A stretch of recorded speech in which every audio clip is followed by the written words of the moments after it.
Hey guys, welcome to Content is Profit. Today is a real special one. I am taking you to the vault, and it's a very special occasion because the guest that we're bringing on, or that you're gonna listen to, I think that her episode it was in the 200s, and it's been 400 plus episodes later, and the information is super relevant. She has been a mastermind behind The Hustle. If you're familiar with them, she was the director of marketing for a little company called HubSpot, not so little. And currently, she is the senior director of growth for Groq, a leading AI company. And we cannot be more proud that Steph is part of the legacy of Content is Profit. And we bring you this episode because in the Community Business Creator Club, we have been dealing with a lot of the items of these conversations, right? We're talking about how to not get overwhelmed with podcasting, blogging, social media, YouTube, right? And this is relevant today. Not only that, but also she shares some frameworks that helped her be super successful, taking her podcast when she first launched it to 20,000 downloads a month in just 6 months. We go over strategies that she used in HubSpot and on The Hustle. Enjoy the show, and a little throwback, you'll see the old format. Let me know, is this something that you want back? With that said, guys, enjoy. Whenever I hear a CEO or someone of the like be like, it's time to start a blog, I'm like, for what? Like, just because your competitor has one or because someone else has one. And so I am all for content, but it is important to know what you're trying to achieve. Most things in life are really, really simple. They're not necessarily easy. So for example, like for you guys to show up 3 times a week, like that's not easy, but it's really simple. And I have to like think about that. It's like, who is truly driving value? Who's sharing things that I've never seen before? Yeah. And I make that decision. I saw And you then the other unfollowing thing- my brother, just so you know. I saw you unfollow him. You made the right choice, Steph. Just saying. Steph, it's okay. After today, I'll earn it back.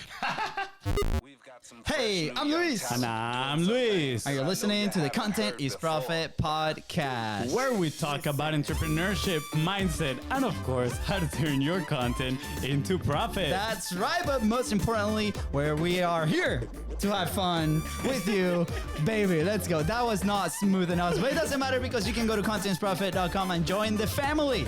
That is right. That's Good right. job. I saved it. Yeah, you saved it. You like I'm still not swoop in used with a little bit of to style. swoop in there, but I don't care because I care more about the topic that we're going to be talking about today. Tell me what it is. Ooh, today we're going to be talking all about leveraging frameworks to do content right. Whew, whew.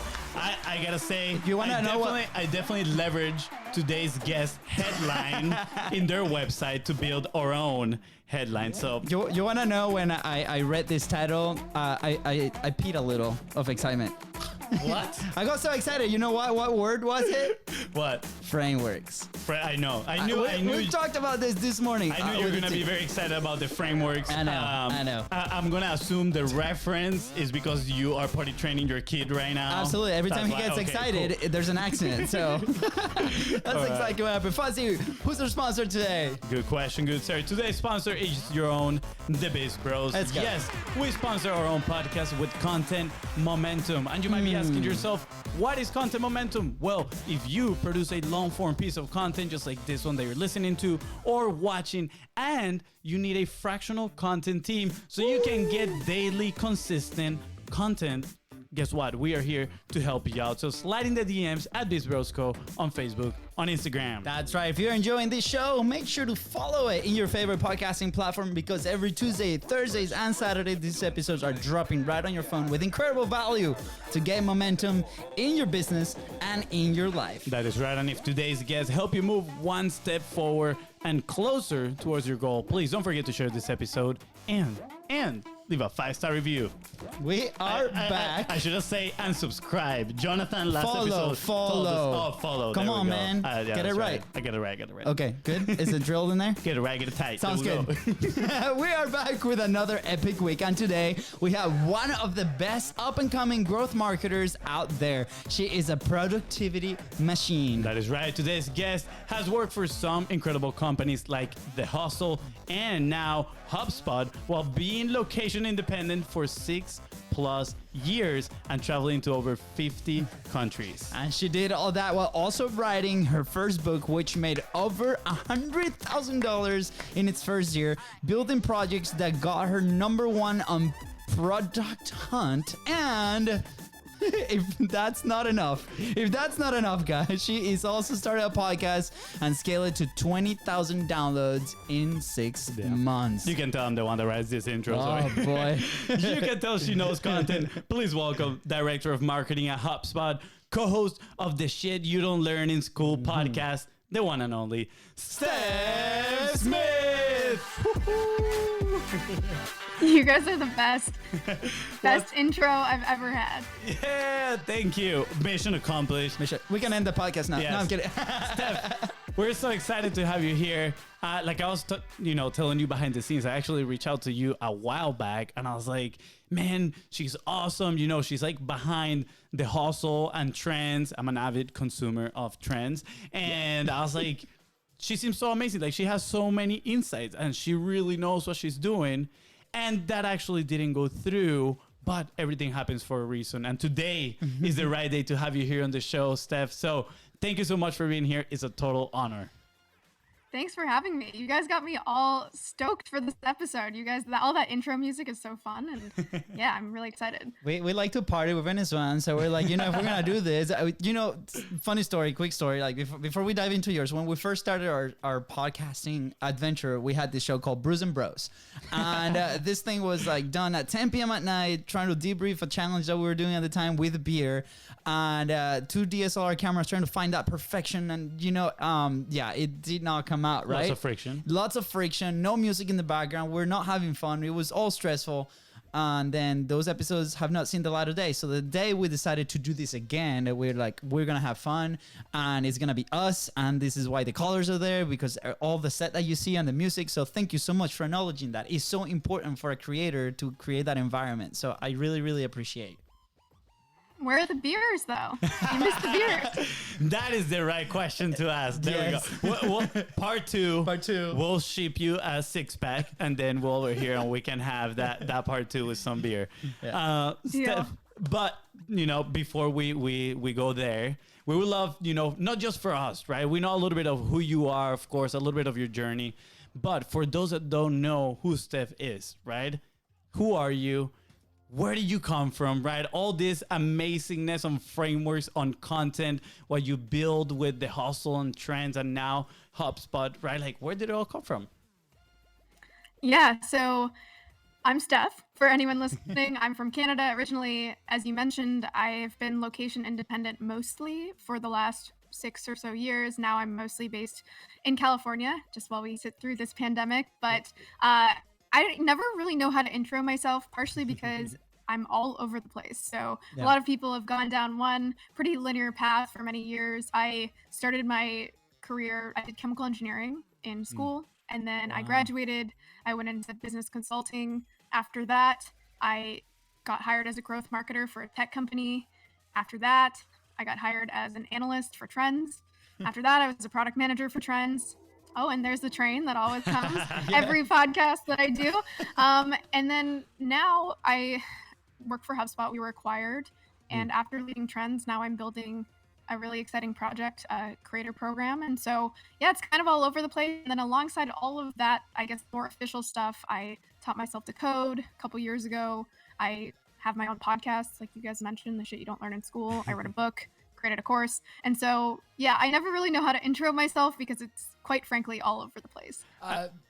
You did a perfect job. And I think that is honestly, I think it's the first time that somebody mentions that about like, I have such a difficult time, because I feel you've done so many things. You haven't just like stayed in a lane and it's like, this is just me, this is my identity. You're actually figuring things out. Hey, let me try this. If I'm not 100% happy, let me move on to the next thing. I mean, I didn't know you graduated with a chemical engineer degree, right? I think that's absolutely amazing, right? And then consultant, the way you've moved up, taught yourself how to code. My mind is blown right now. We're definitely going to go there in a little bit. But this is something I noticed that we've mentioned in a few episodes. I don't know if people remember this, but we have a theory, Steph. We say, all the very successful people are from either Canada or Boise, Idaho.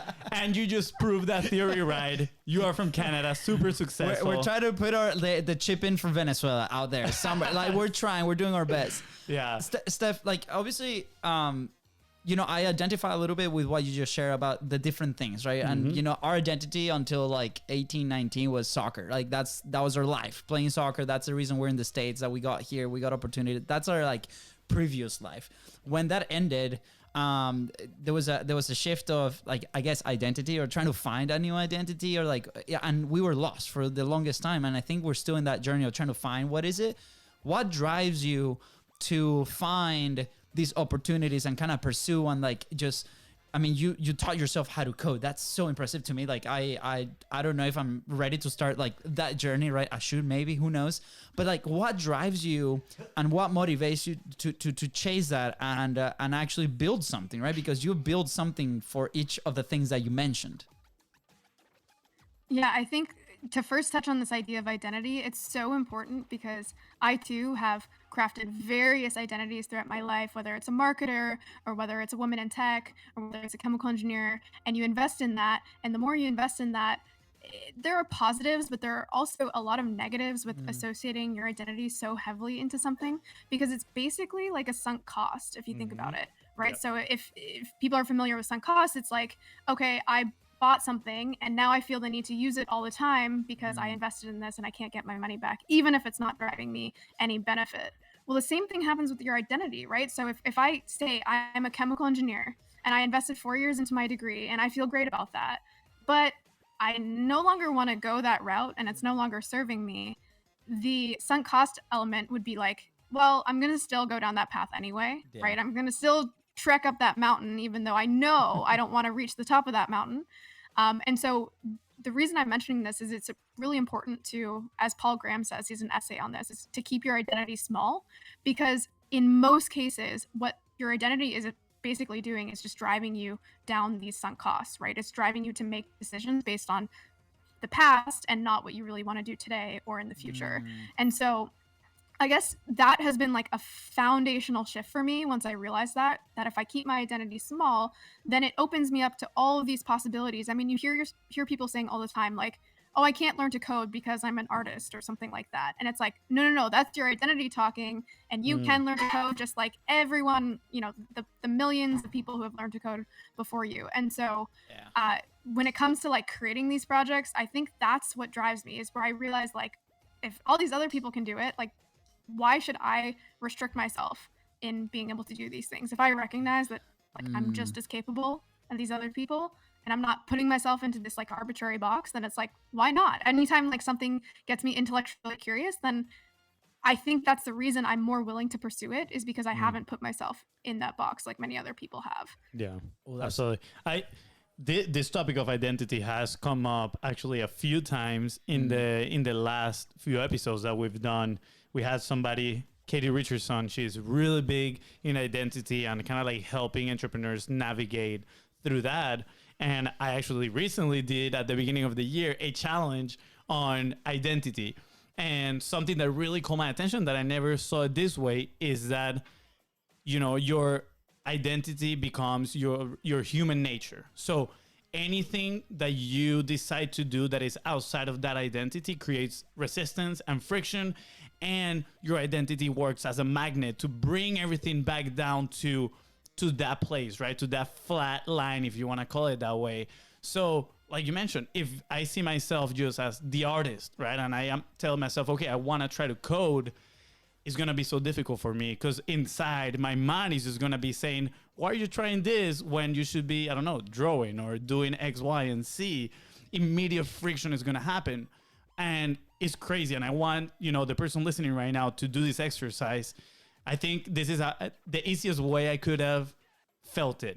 It was, I usually have friction to get up early and go and do exercise, right? Because I told myself, yeah, I like to work out, but I don't do it in the morning, right? I don't identify there. But if you start telling yourself, oh, I love running in the morning, and you actually visualize yourself like in the cold morning running with your shoes and make it enjoyable, you're kind of like visualizing that identity, and you can kind of like feel it inside of your body, like, ooh, that'll be cool. Like, I kind of want to grab my shoes right now and go out there for a run. That would be rude with her. So no, don't do it. I won't do that, Okay. Steph. I won't do that. Okay. But you know, I think is so key, and it's such it's an awareness thing, I feel like.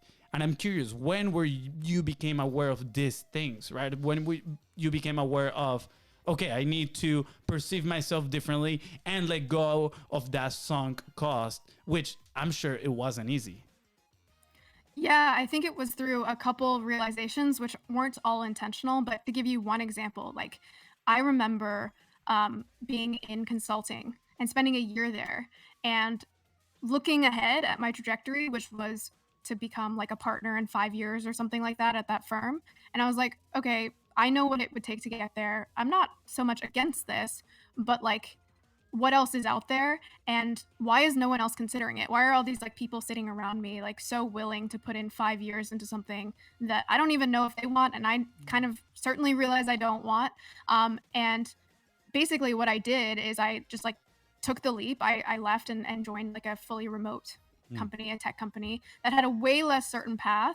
And I've made a couple jumps like that in my life, and every time it's become easier because I've realized that when you make those jumps, you're like, you kind of realize that you have the power to create whatever like future you want. Yeah. And that is so empowering once you realize that, again, like if you read your identity and you're like, I can literally become whatever I want. Like I don't have to be a chemical engineer or a soccer player. I can do those things for a period of time and then be equally amazing at something else. Yeah. Once you start like kind of like getting in those reps, similar to what you were saying about like becoming like someone who works out in the morning. There's so many like identities I've told myself, like I'm not a morning person or I'm not that girl who's super fit. And every so often I kind of just like, I'm like, wait, like, why aren't I? Or like, why can't I be?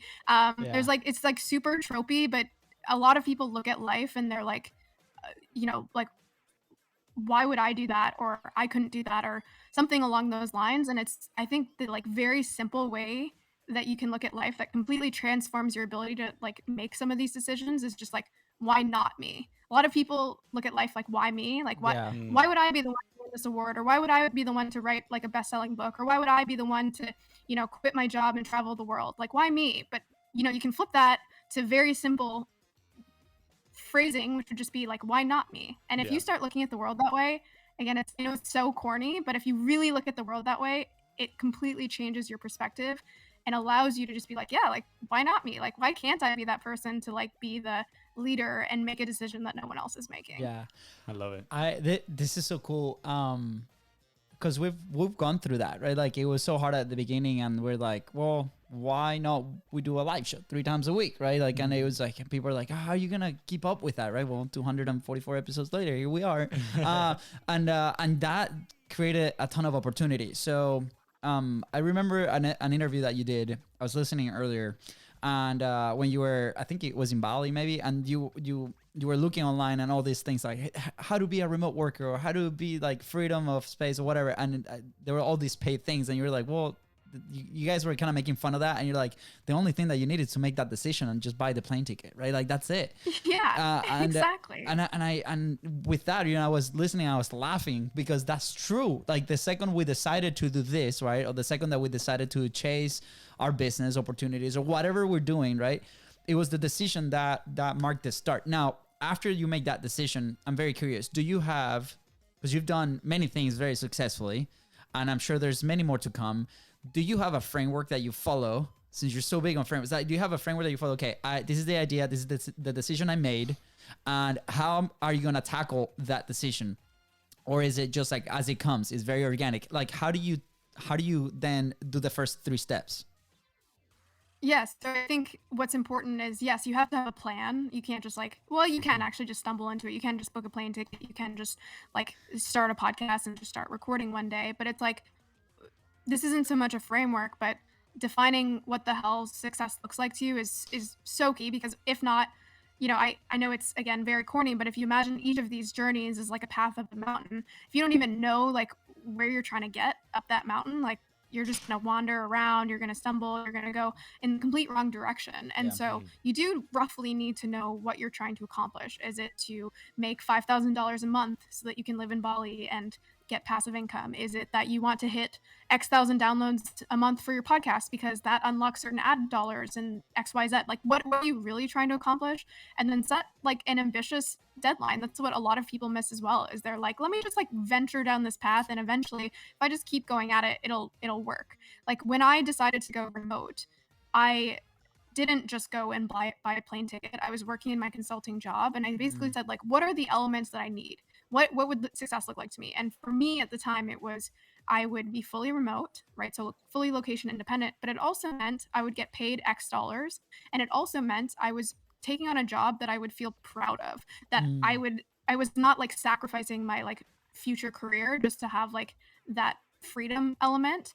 And so this is really simple, but if people are like looking to make one of these leaps, it's just to jot down like what are the like 3 to 5 things that I need for this to be a success, where I'm looking back and I'm like, God, I'm so glad I made that decision.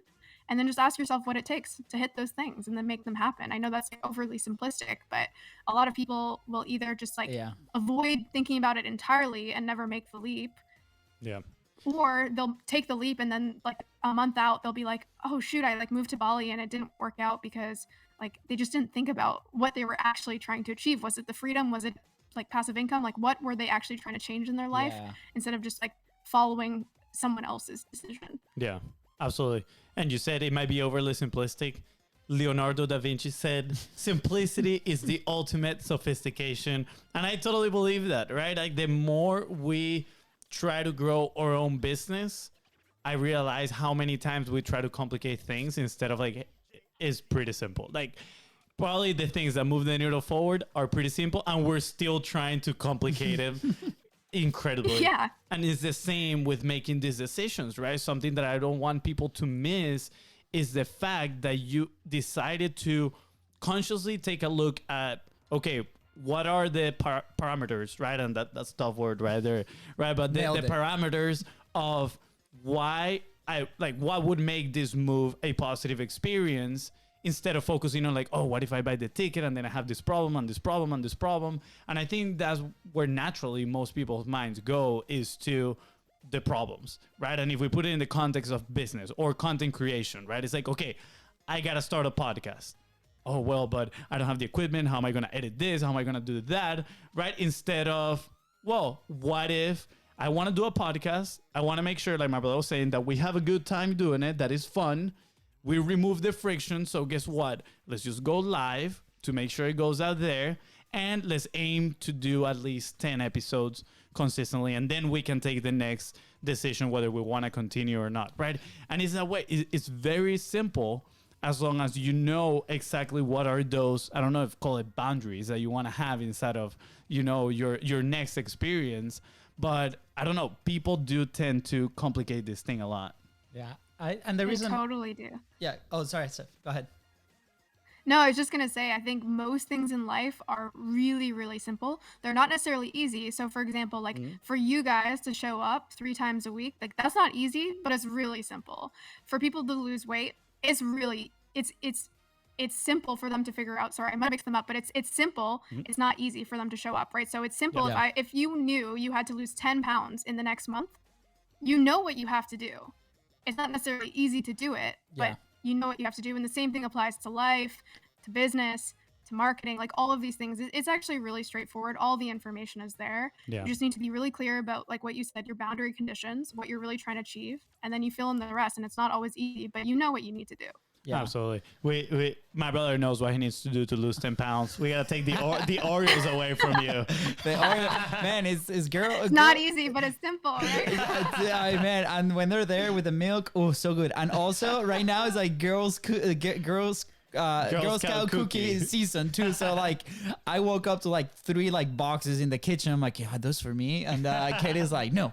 And she hit it. So yeah, anyways, super. Okay. Tangent alert. The reason I asked that question, right, is because obviously we live in this world of content, right? And you're like the expert. And for us, was somewhat of a challenge to try to find the flow, right? The flow of creation, the flow of distribution. I know you're super big on the distribution, probably more than just the creation process, and that we found that out very early in our process as well. But also trying to find first what feels right to you, kind of defining that success that you said, right? Okay, if I decide to publish consistently, what's success to us? For us at first was like, can we be consistent with just Facebook Lives, just us, right? After that, it was like, okay, let's do the show. What does that look like for us? We didn't see our metrics. We barely see the metrics right now because the show is a very strategic part of what we do as a business. We're starting now. We're like, okay, sweet, let's learn more, right? Because we have the capacity. But it's like, okay, the success was just get it out there first. Now, we also have to have the flexibility to be like, to adapt, right? What's the audience saying? What's the market saying? What are the topics that are there? So how do you, first, I want to kind of explore like your story on publishing, right? And then from there, what have you seen? Like how's publishing for you at first? What, did it come easy? Did you do it out of necessity? You were like, no, this is like, I really enjoy doing this. How was that? Yeah, so when I first started publishing on my own, it was through a blog. And for a long time, actually years before that, I had been debating launching a blog, probably similar to many people out there who are like, should I start a podcast or a newsletter or a blog? And for years, I told myself like, no, there's like enough blogs out there. Like how the hell are you going to differentiate or actually like be something in the sea of so many other things? And eventually I just simplified it, and probably similar to what you guys did with the podcast. I said, by the time I was actually launching a blog, it was just because I had something to say. I just had something to say. I had something I had conviction around, something that I was passionate about, and something that I knew a lot about. And at that time, it was mostly about remote work, but that's all it was. And I think that's actually really important because a lot of people, as we just talked about, overcomplicate things, but then they also try to gamify it in a way where they're like, look, let me do a bunch of like keyword research, or let me go look up like what I think people will care about. And then it just comes off is really disingenuous, but also harder for them, right? You're kind of like alluding to like how difficult it is to show up every day. If you're showing up every day to write or podcast about something that you just don't care about, or that you're just like, you don't know very much about, it's really, really hard. And it actually brings me back to something I talk a lot about, because people come to me now and they're like, oh, but you're a writer, right? And I'm like, well, I don't know if I'd consider myself a writer, but I can tell you that in grade 12 English class, I wanted to kill myself because I found writing the most difficult thing in the world. And I think it's important to remind yourself, like, why did English class suck so much? And it was because you're writing about things that you don't care about, right? So you're given topics. You're asked to write about them in very, very rigid ways, right? Like write your like 3-paragraph essay, right? And you're graded on it in a way that is also unnatural, right? Where you're like, okay, let me turn this around in a short period of time, and it has to meet all of these like very specific metrics or ways of evaluation. And so remember how bad that felt, and then keep that in mind when you're debating if you want to go create content online. So it's like, try to get rid of all of that friction, right? So only talk about things that you know a lot about, because it's going to be easier, it's going to be fun, it's going to be painless. Do it in ways that feel natural, because as a reminder, if we take ourselves out of that English class, all content is us communicating one idea from our brain into many brains. And there's many ways you can do that, right? And so get rid of this notion of like, I have to write my newsletter in this way, or I see everyone podcasting in this way, so I must do it. Like, there's way too many interview style podcasts. We talked about this actually before we went live. So get rid of the notion that you need to do it in some sort of way. And also, I do think there is an argument for being really consistent at the beginning, but don't hold yourself to unrealistic standards, right? Like, if you can only show up once a week or once every other week, but that's what it takes for you to create great content that you're like excited about, then do that. And so to get back to your question, that's kind of like how I reworked my system, because for years I was like, no way I'm writing, like this is not something I want to do. And then finally I just came to a point where there was like topics that I was excited to talk about, and I just did it as if I was just like telling a friend, right? Like just blurting out all the things that I wanted to say on paper, but on a screen in this case. And that actually worked incredibly well. My blog grew way quicker than I've seen most blogs grow, because whatever I was saying, I was knowledgeable about and seemed to resonate, because it came from a place where, again, there was like no motive behind it other than having a concrete points of view. And that kind of just to like wrap this up, I think that's what a lot of people get wrong with content is they think they need to be like the most deeply researched or like the expert of the experts in order to talk about something. But most of the time when people read content, they're actually looking for you to not necessarily be the most, you know, knowledgeable about the thing, but to do it in an interesting way. So some people like you guys are like, and there's the train again, are like way funnier, right? Like you guys are like personable and like you're like, I want to be around these guys. Other people like James Clear are just very concise, right? And so some other people appreciate that. The same way that you appreciate the branding or the way that physical products are sold, the branding or the way that content is produced is equally important, and that's what a lot of people get wrong. And so I know I kind of just like went in a bunch of directions, but that is like so key, is that when I figured out that when I wanted to write, I was doing it in my own way, and I was doing it in a way where I could have that differentiator because it was really just like it was coming from me, then that like was a game changer. And that's I think why my blog ended up being a lot more successful than most blogs that have a lot more like forethought when they're going live. Yeah, absolutely. And I think what you're talking about, it goes even beyond the, you know, the cliche advice, you could say, that of finding your voice, right? A lot of people say, oh, you got to find your own voice.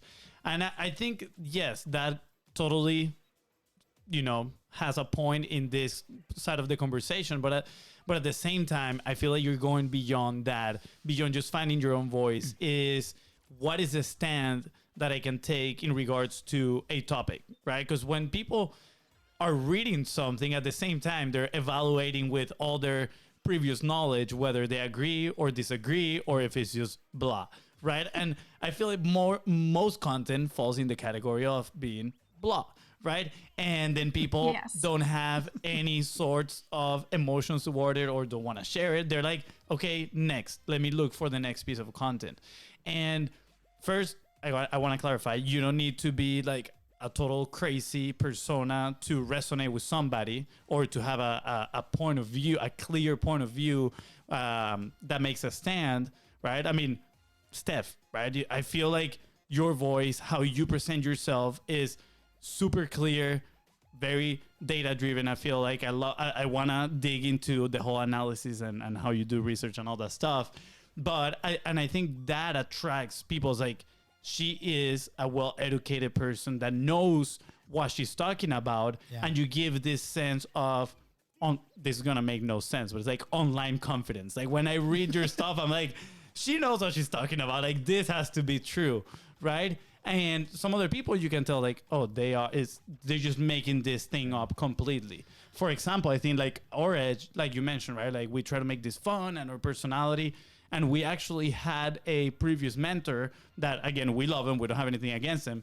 But when we ask him, who should be the face of our content, right? Just one of us, like the two of us. This was before we started the podcast. The podcast. Yeah. And he was like, because of what he knew at the moment, he was like, I think there should be only one attractive character. And we were like, oof, man, like that's rough. We look at each other. We're like, okay, sure. Like we're going to do that.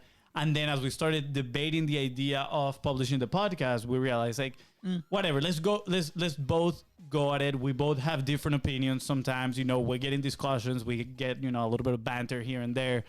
And at the end of the day, now when people come into the show, just like you did earlier, you told us like, I love the mechanics that you two have going on, right? I think it's a lot of fun. And that turned out being like one of our edge points when publishing this podcast. Yeah, it's become an asset, right? So now, like sometimes I don't think we've ever done an interview. It's just one of us. Like it's and you know maybe for some people like looking ahead, would that be an asset or would it become hard to sustain? We don't know. But at the moment, right today, we're really enjoying it and we're just making sure that it's out there. We actually leveraged the whole thing with a competition. We started a competition called #PKBro.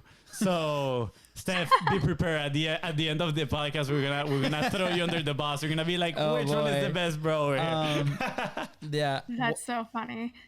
Steph, I was gonna say, just quickly, like, I think that's one thing to keep in mind is like, I know we love getting feedback or advice from a lot of people, but like, I bet that mentor of yours like had never grown a podcast, or maybe he had, but like, it's important to remember that if you're getting advice from anyone, like, have they actually built the thing that you're looking to build? And even with podcasts, like, something to keep in mind is a lot of the podcasts at the top of the charts are at the top of the charts, not because they're the best, but it's because they had external audiences to grow a podcast, because podcast growth is so difficult to do. Just like go down the line of all of the top podcasts out there, they're all either part of a large network or they as an individual had a large network.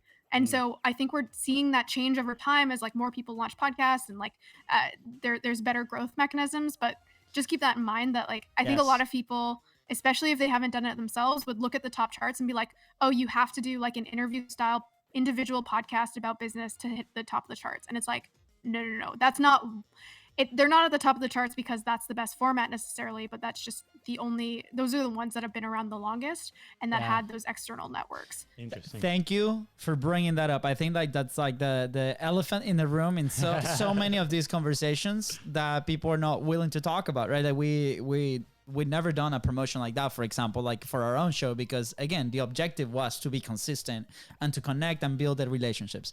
We've seen some of these campaigns, right? And it's like, it's crazy to see like, okay, in the next period, right? And there's nothing wrong with that. I mean, totally like awesome boss move, like marketing move. I've been frontline on the Daily Hustle show launch, like for example. I feel like what you guys are doing there is incredible, and every marketer, every person trying to like do something like that should go and see what you guys are doing, because it's awesome. It's leverage. It's like, okay, how can we, at the end of the day, your message, you want, if you really believe of what you're talking about, in what you're sharing with the world, more people should listen, right? So okay, if that's really the objective, how can now we leverage whatever network, connections, people, friends, family, to make sure that as many people as we want listen to it? So totally okay with it. It's just sometimes from the outside, like you said, people observe that, and that could be a big element for them not to publish.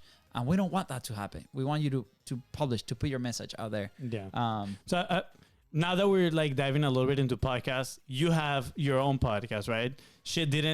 What was I'm sorry. I'm like, I feel like no, you're good. It's kind of a long name. Shit you don't learn in school. Shit you don't learn in school. I knew it had the word shit and the word school in it. You struggle saying that word. You're so polite, FONZI. Shit school. We'll just call it shit school. Shit school. Shit school. Right? And first of all, I absolutely love the name, but you have some good growth, right? 20K downloads in 6 months. So let's talk about that growth for you and your show. Did you leverage the network that you built through, launching your book, or the book came after that, or the network that you built, writing the blog? How was that process for you in launching your podcast? Yeah, so as I mentioned, podcast growth is notoriously hard, and that's for several reasons. You guys have probably run into all of these reasons, but like one, the analytics are terrible, right? Horrible. Like if you look at just a comparison of the analytics in a podcast platform versus something like YouTube, it's just like ridiculous, the difference. And then in addition to that, the like traditional ways that you discover content, just like compare written content versus audio content. Written content, where do you find things? Well, you can search for them. Someone can email you something. You can be on something like Reddit or Hacker News. There's like so many different like forms of discovery that you get with written content. Yeah. Think of the way people discover pods. It's like you hear about it on another pod, or your friend tells you about it. Of course, someone could say, yeah, like you could search for it on Apple Podcasts. No one does that, right? And so the main ways that people discover podcasts are really, really limited too.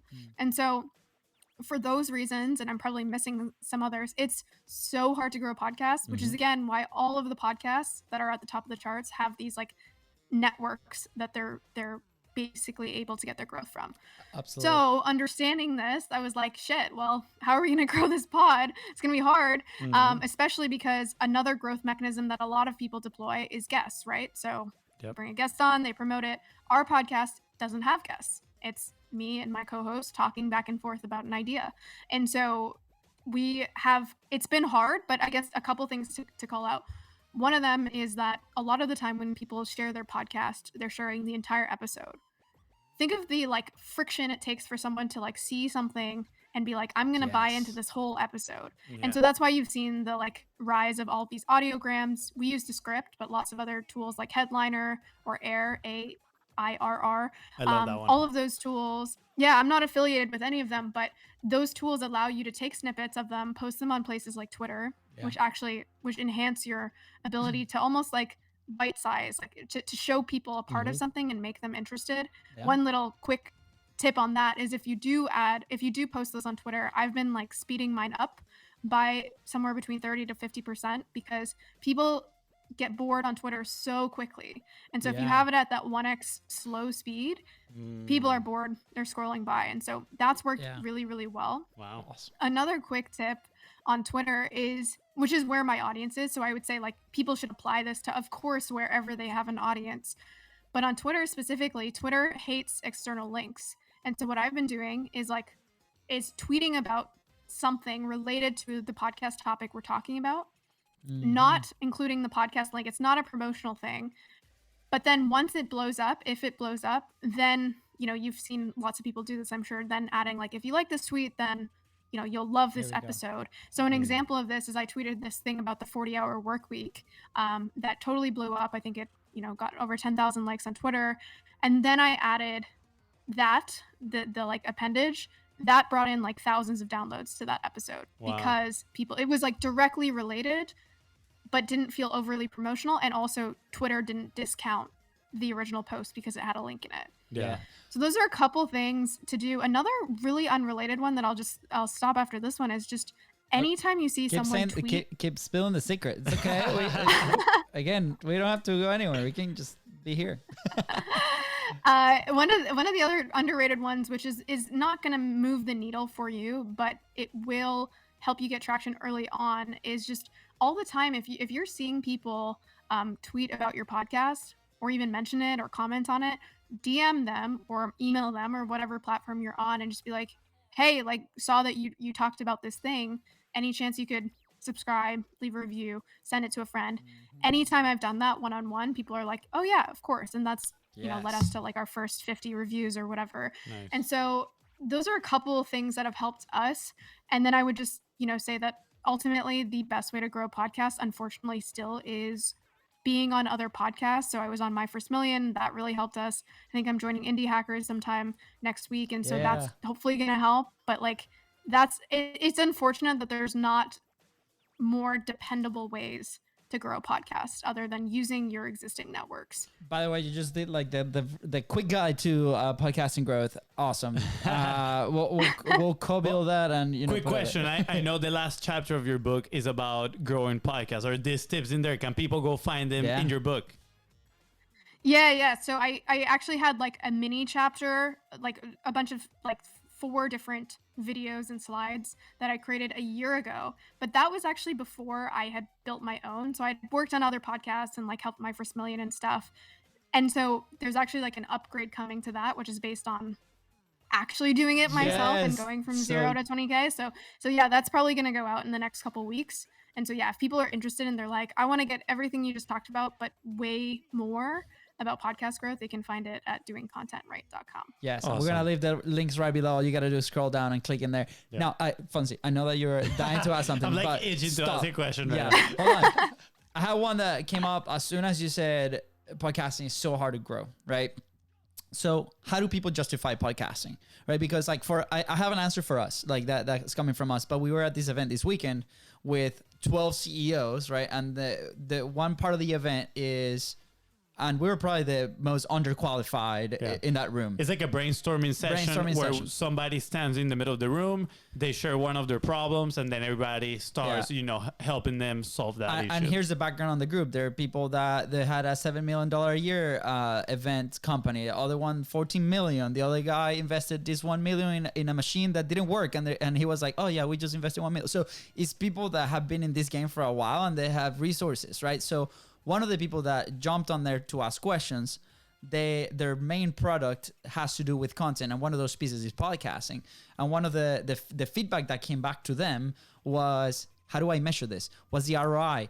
It's so hard, right? Like, so, and everybody that podcasts, for some reason, we're massive fans of this platform and we continue to do it consistently over time, right? So how do we justify podcasting, right? Like, we have our way to explain it in the BIZBROS way, but I'm very curious to your point of view and the people you work. I'm just gonna say, when you said ROI, Steph had like a little smile in there, so I'm pretty sure.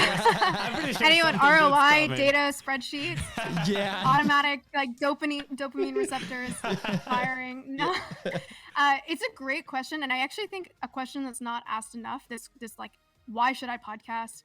And it's actually the question that I don't see enough people asking about content in general. So we all know like content is so powerful, creator economy, all these like flagship terms that are being thrown around. And it is true that content is probably more exciting than ever. But then you also see these CEOs or random people who basically just like feel the need to create content because it's time to do so, right? Like a CEO will be like, well, sounds like we should have a blog, or sounds like we should have a podcast. And that is like the worst thing, because any CEO that says that is not going to be putting the right investment or understand what they're really trying to achieve with content. Because remember, content has many different forms of ROI even, right? So it's like, are you trying to make dollars off of advertising? Are you trying to grow your brand awareness so that you're reaching millions of people but not actually directly monetizing it? Are you trying to create this so that instead of advertising other companies through ad dollars, you're actually advertising your own business and, you know, getting ROI that way? Like, there's so many ways that you can drive ROI through content. And unless you know what you're actually trying to achieve, whenever I hear a CEO or someone of the like be like, it's time to start a blog, I'm like, for what? Like, just because your competitor has one or because someone else has one. And so I am all for content, but it is important to know what you're trying to achieve. And then within content, as you're mentioning, the ROI that can be driven through a podcast is much different than a newsletter, which is much different than a blog, etc. And so podcasts, because of their lack of attribution, are likely one of the worst content paths that most companies can invest in. Just being straight up, like, 100%. If you're looking to build a lot of strong relationships with your listeners, and strong's an important word there, do podcasting. But for example, if you're looking to reach mass audiences, like real mass audience, podcasting is one of the hardest mediums to grow. And so you're much better off launching a YouTube channel, building a newsletter, creating a blog, if you're just trying to reach as many people as possible. Similarly, podcasts are really, really hard to make a lot of money off of in terms of advertising. And so if that's your goal, podcasting again is like much less lucrative than a newsletter or some of the other forms of content. And so the place that I see podcasts fitting, which they obviously have a place, and I have one of my own, is just to think about it like this. Different forms of content, people engage with differently. So how many newsletters do you guys read in a given year, let's say? And I'm not mean like how many different ones hit your inbox. FONZI like 300, me like 3. No.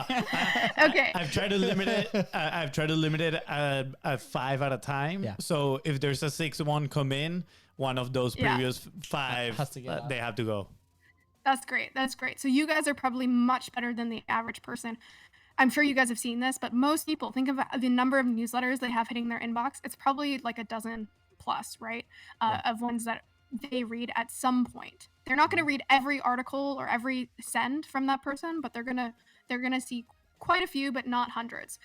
Blogs, on the other hand, are even more on the like less strong relationship, but larger network, where in a given year, you don't even realize it, but you're reading articles from hundreds of blogs throughout the year, whether it's, you know, a large media company like The Verge or some niche blogger. You're reading tons and tons of articles from these people, but you don't know, like, you're not checking who this reporter is, or you don't feel like you have a direct relationship with this like blogger who wrote this article that your friend sent to you, right? Podcasts are on the other end of that spectrum. So you imagine blogs are the least relationship driven, but you can reach the most people. Newsletters fit somewhere in the middle, where you do recognize the people, but you're allocating a fraction of your attention to quite a few different people. Podcasts, on average, people listen to 6 podcasts total, right? And so the podcast that you listen to you are much more dedicated to. In fact, I'm sure you guys have heard this when you have podcast listeners, like they feel like they know you. And it makes sense because when you read a blog article, you're spending 3 minutes. When you're reading a newsletter, you're spending maybe 5 to 10 minutes. And when you're listening to a podcast, you're spending an hour with that person most of the time, right? And that's every week, right? So it makes sense that it's a totally different dynamic. And so where podcasts play a role is really cementing relationships with your audience, right? It's a much different mechanism. And so that definitely has value, right? And that's, I've had people ask me, of all the things, you could create a TikTok, you could create a YouTube channel, you could create a podcast. Why did you choose a podcast? And it was because for me right now in my personal brand, I'm trying to build up my brand in a way that I have really, really strong relationships with the people who are following me, who would buy my products in the future, who would want to meet me at a conference, who I could become friends with. That's what I'm looking for. But a lot of brands aren't looking for that. And so that comes back to your question of is it the right move? And my answer is in most cases, it's actually not the right move for especially a lot of businesses. Yeah. Oh, I love it. I'm going to add a little bit of our point of view, and I'm going to, Salt Bay with podcasting over here. And you mentioned that trust and kind of that depth in the relationship with the audience. What we experience on our end, right? Because let's be honest, we don't have a massive audience, right? We do have some people that tune in and they reach out to us and they're like, "Oh, this conversation was awesome," and it feels amazing, right? Don't get me wrong, but for us, the main leverage point, let's call it that way, for us has been, again, based in trust and relationship, but with the guest that we're bringing on into the podcast, right? Those relationships have literally changed our life and our business. We've met people that we would have never thought about meeting, or we never thought about them giving us an opportunity of having a conversation with them for an hour on a one-to-one basis. And then that creates an opportunity to follow up and even build that relationship in a deeper way. I mean, 90% of our business has come through the guests that come to the podcast, right? So we put that focus so much on, okay, let's build our own community based on the guests that we're bringing on, and that can either lead to clients, partnerships, opportunities, right? You never know, and it's absolutely amazing. So I love what you're saying, and I love the honesty and the transparency on being like, hey, look, it might not be the best. It actually, probably recommended not being the strategy for most businesses. But let's say what we found is, if you're a business that have a extremely high ticket program, right? Something that you're probably in the ABM side, account-based marketing side of things, where you're targeting specific accounts, right? Specific type of businesses to work with. Podcasting is a great medium to build those relationships as well. Because as soon as you bring them on and you spend an hour talking to them, you're going to build that rapport, that trust, and then just following up on those conversations is going to be so much easier, because now you get direct contact with the person that you're trying to talk. Yeah. Steph, so just a little background too, where maybe in the world that you move, I'm totally assuming, and correct me if I'm wrong, right? There's a lot of investment, there's some capital available to explore different possibilities, right? Maybe not with you, but maybe, I listened to My First Million, right? And the way that's one of our 6 podcasts in the. That's one of the 6 podcasts. Absolutely. That has to be in everybody's rotation. But when we started, we did not have access to capital, right? We have to go out and sell the service, for example, right? So for us was really challenging to first decide what platform to go on. And then how can we stay consistent, right? So for us, that's why podcasting means so much, because it was the fastest path to that person that we could develop a relationship with and see what the opportunities come. But also is a great platform to leverage the micro assets. For example, the tweets that you're talking about, the micro content that we create for us and for the people that we work with, right? Those things have helped a ton, because it creates a safety net of content that when people listen, hey, I met the BIZBROS, or I saw the BIZBROS somewhere, they're going to go to those accounts and they're going to see oh, they've been publishing for a long time. Maybe they don't consume every single piece of content like we mentioned earlier, but they're going to be like, oh, I see that they're being consistent. They're showing up for this amount of time, and that helps also build that rapport. So that's where we're coming from as well, and that helps a ton. So what would your advice be for and maybe you were in this position, right? For people that are starting to transition into, you know, they have the day job, they want to transition into building their own thing. They want to create that consistency in their content. What will be like maybe 1 or 2 action points that they can take there? Yeah, so I think what's really important here, and you guys isolated this for yourself really clearly, is for people to understand what they're trying to achieve. And just to give a couple examples, because people are like, oh, that's such a simple question. There's only like 2 answers to that. Well, it's like, if you're starting a podcast, are you looking to convey a new idea, to build your personal brand, to be seen as an expert, to be connected with other experts, like you guys are saying, to drive funnels or drive top of the funnel traffic to other products, to increase direct MRR, to grow your professional network, to teach a particular skill, to just have fun, right? Those are just like, there are many more examples, but it's like, what the hell are you trying to achieve with your content? And trust me, if you were to basically like write down all the things I just said or any that I missed, and then write down the different forms of content. If you've discerned that you want to create content, write down blog, newsletter, podcast, etc. And then TikTok, you know, whatever you're considering, and highlight the one that is your North Star. What are you really trying to achieve? And that will automatically remove some of them if you're really thinking about this critically. And you'll basically be able to like see which platforms, like rate them like 1 to 10 in each of the categories, and then figure out which categories are most important to you, right? This is like a classic ICE matrix, but you don't even need to be as analytical about this, but really just highlight what is your main thing that you're trying to achieve. And to your point, like if your goal for you too was to build this professional network or build this network of other really cool people that you can work together with, that's like impossible to do with a blog, right? Like you're never going to do that with a blog, or it would take years to do with a blog. And so you're not going to do a blog. Can you really do that with a TikTok channel? Not really. So you're starting to eliminate the ones that don't facilitate your true goal. And I think even though this is a similar or simple exercise, people don't go with this exercise at all most of the time. They're just like, well, I saw my friend start a newsletter, so it's time to start a newsletter. Or I saw the BIZBROS and they have a podcast, so I should probably start a podcast. And so that is that's like the step I would encourage people to take if they're considering doing any content. And then, double down on the channel that you choose, because the other thing to keep in mind is, we've all done this, but if you split your attention across 5 channels, you're not going to make any progress across any of them. And so I think it was really smart for you guys to realize podcasting is the channel we want to focus on. And then you've gone all in, you do 3 episodes a week. That's amazing. And so that's what I would encourage. I'd encourage people to follow that similar playbook. Thank you. This takes me back to part of the beginning of the conversation where we said it's simple, but it's not easy, right? Yeah. That's what you're saying. Put it all on paper, right? Try to define it. And it goes back to making that decision to go into Bali, right? Put it all on paper. What is it that you want? What is it that you're trying to accomplish?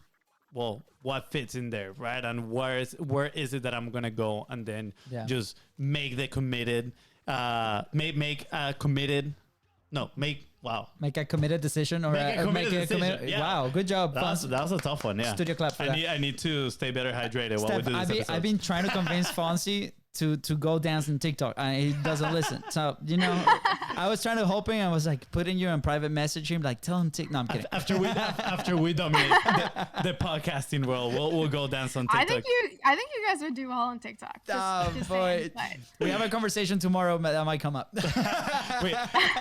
we have 2 videos that we posted on TikTok. It was actually pretty funny. They were hilarious. My wife didn't think it was hilarious. She was like, what are you guys doing with your life? Yeah. Steph, all right, we're getting close to the end, but I've had this question, honestly, since I started reading The Hustle and I knew you were involved. And then when I saw you were super involved, obviously, with trends, I was like, I've been wanting to ask Steph this question. So it has nothing to do with podcasting. It's going to be like a 180 over here. But I'm so curious on how do you do your research? Because you guys, and I know you have a team, you guys work with a lot of people, but I'm so amazed by the things that you find out. And it's like, how do you come across this information? Like, where do you even start? So a lot of people ask this, and I was on my first million in December, and that was like the number one question. People are like, can you create a course around this? And I might at some point. Yes, but please. I think people would be candidly a little disappointed that it's not this like crazy workflow where we have like machines like finding stuff for us or anything. Like, I think one of the amazing parts of the internet is that there is so much that you can find, but also that is the downfall, right? That you like, because there's so much information and you get lost in the sea of it. And so the critical part of being able to find interesting things is making sure that you're not paying attention to the uninteresting things. And that sounds simple, but an example of this, like you guys mentioned, you subscribe to a couple newsletters. I know people that subscribe to 10, 20. I once asked people this question and they looked and there's a like setting in Substack where you can see how many newsletters you subscribe to. And they had 80 newsletters that they subscribe to. And I'm like, how are you ever going to find the best stuff if your mind is just completely overloaded with the shit that's online? And so the first thing I would encourage people to do is make sure that they're only subscribed to a few newsletters that are amazing. Some of the ones that I subscribe to, for example, Exponential View is an amazing one. Numlock is another amazing one. Charter is another amazing one. Yes. So make sure that you're only getting the best stuff. That's the same thing for, like, for example, Twitter. I have a rule where on Twitter I only follow 99 people.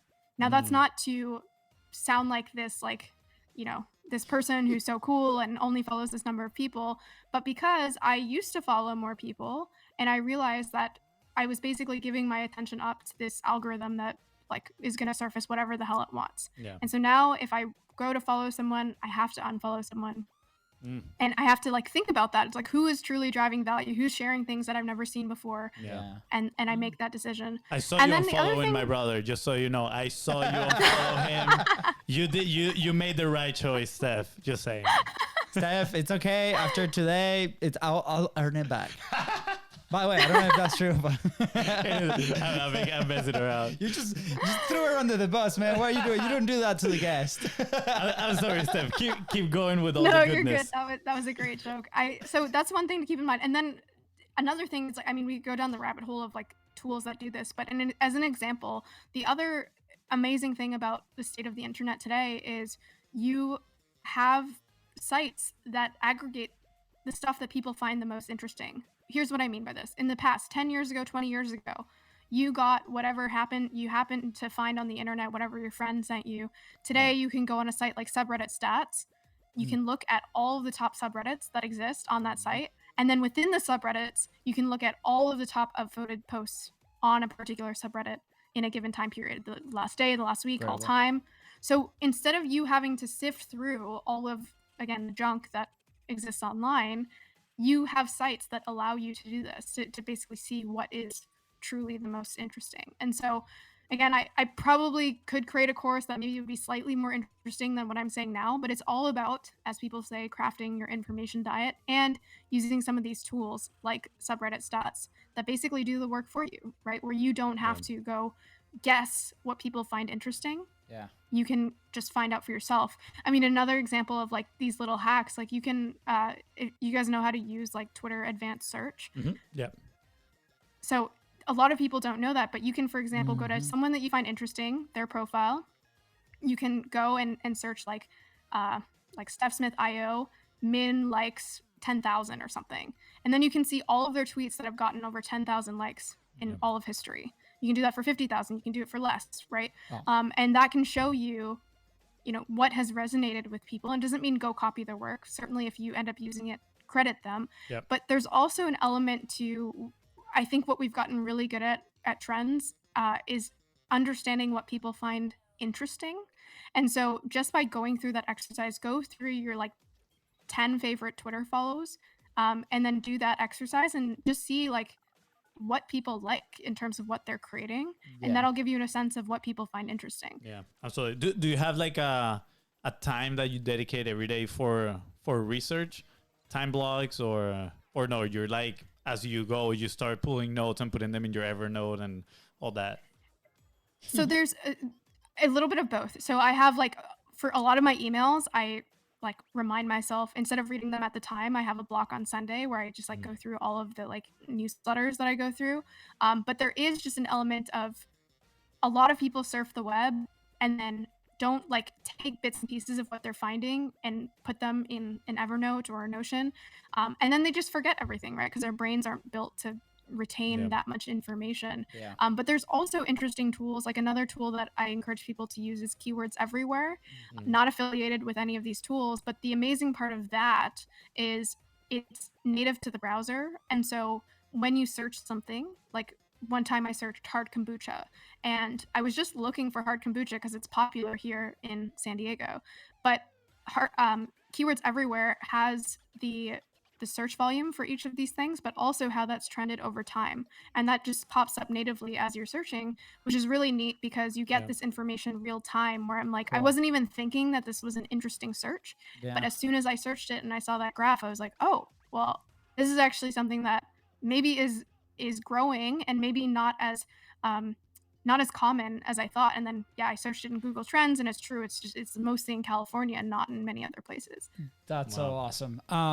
This is what the course is, by the way. Ready? It's a 5-minute video of like what we just said. Super simple, right? And then the resources, like step 1, step 2, step 3. That's it. That's it. I love it. By the way, thank you so much for simplifying this, right? Like, for example, I honestly had in my mind that it was like this big monster of an activity that you would do, that you like, did like half an hour of yoga before diving into the activity just to make sure, you can focus on it. But thank you so much for putting it in this way.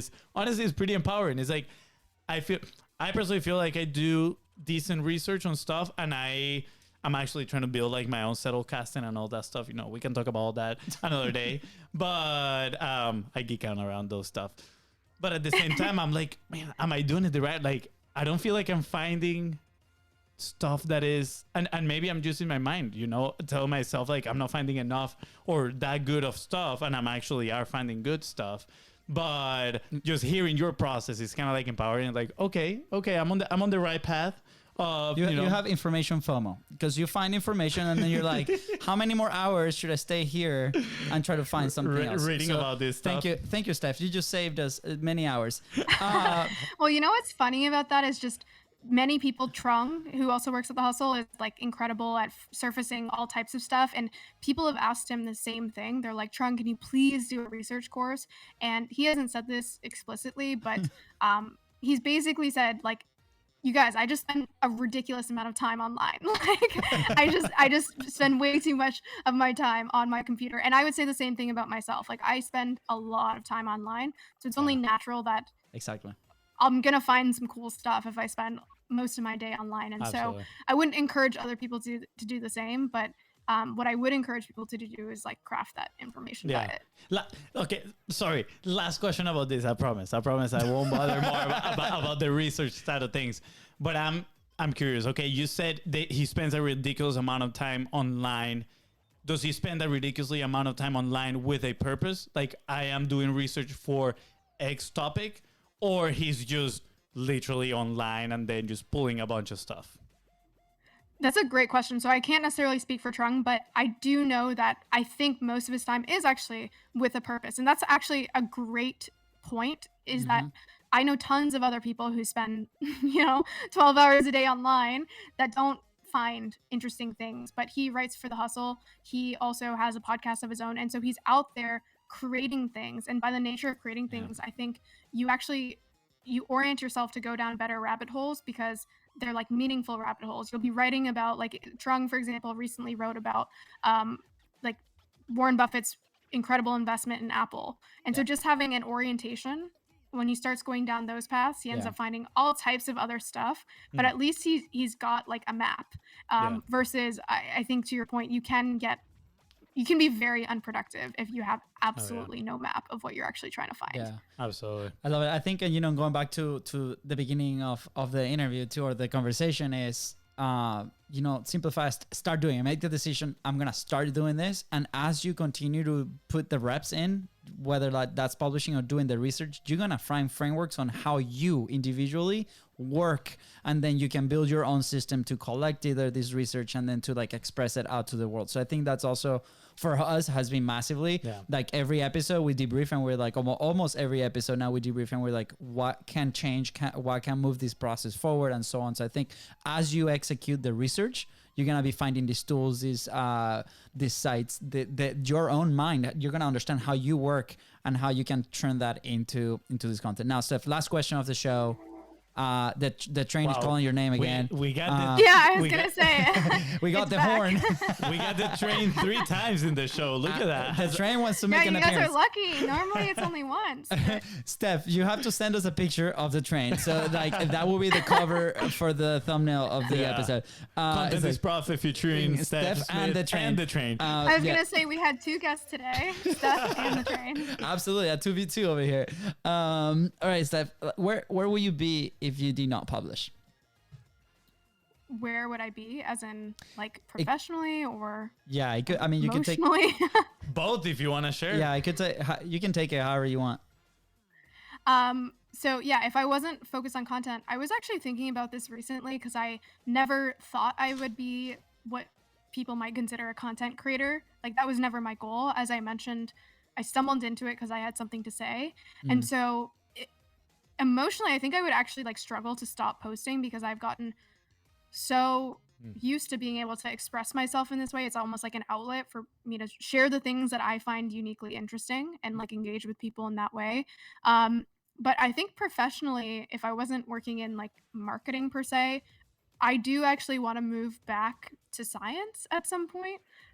Exactly what aspect of science, I'm not sure. I mean, there's a ton of work obviously on climate change, but I miss aspects of like the like scientific approach and experimentation, and you get a lot of that in marketing, but I also miss I guess one aspect of marketing that I think isn't fully true but speaks to me is that like marketing, you're often not discovering anything new, right? Like you're using existing processes and maybe like playing around with them, or maneuvering in a way that someone hasn't before. But the thing that I find fascinating about like more of the hard sciences is that you're really like you're like on the frontier of discovering new things, and so I do miss elements of that.